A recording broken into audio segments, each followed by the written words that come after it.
My favorite team is Dallas Mavericks. My favorite player, Dirk Nowitzki. One of my favorite memories was back in 2011 when we beat the Miami Heat in the NBA Finals. I was cheering like crazy as Dirk dismantled LeBron and company in Game 6 to win our first ever NBA championship.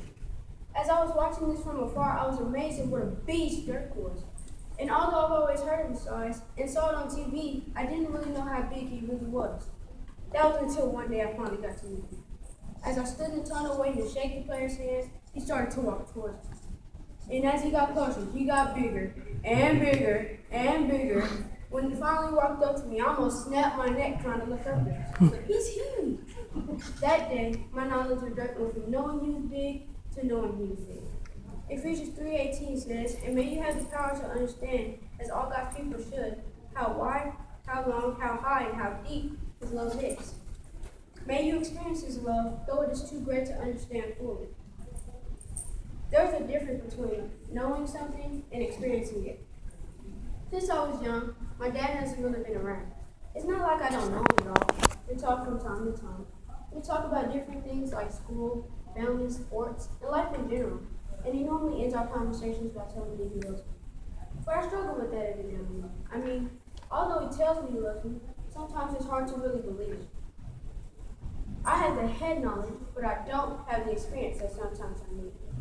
Mark Twain said, "Knowledge without experience is just information." It's kind of like hearing about how hard the bully at school can punch, but it's a whole other reality when you're the one being punched in the face. There's a big difference between having that information and knowing it's really true. And as sad as I am that I don't get to experience the love from my Father every day, it's even sadder when I have friends who hear about the love of the Heavenly Father who is willing to be in their lives, but they never experience it. You see, experience changes everything. As I stated before, I love basketball. One of the things I know to be true of basketball, along with other sports, is that experience matters. Most times, the most talented team doesn't always win. The most gifted people don't always hold up the trophy at the end of the year. Why? Because sometimes it takes more than skill. Sometimes experience teaches you how to react with your skills.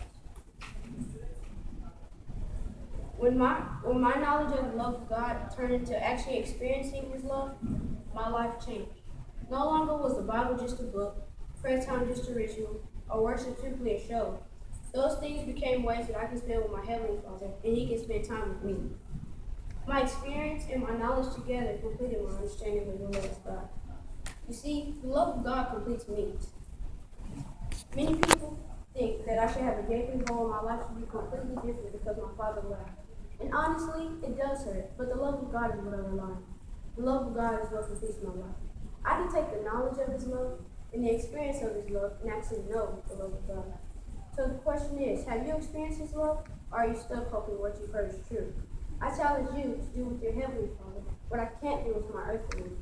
Don't just live a life with only hearing about his love, but today, move into a place where you can experience his love. Allow God to pour out his love on you.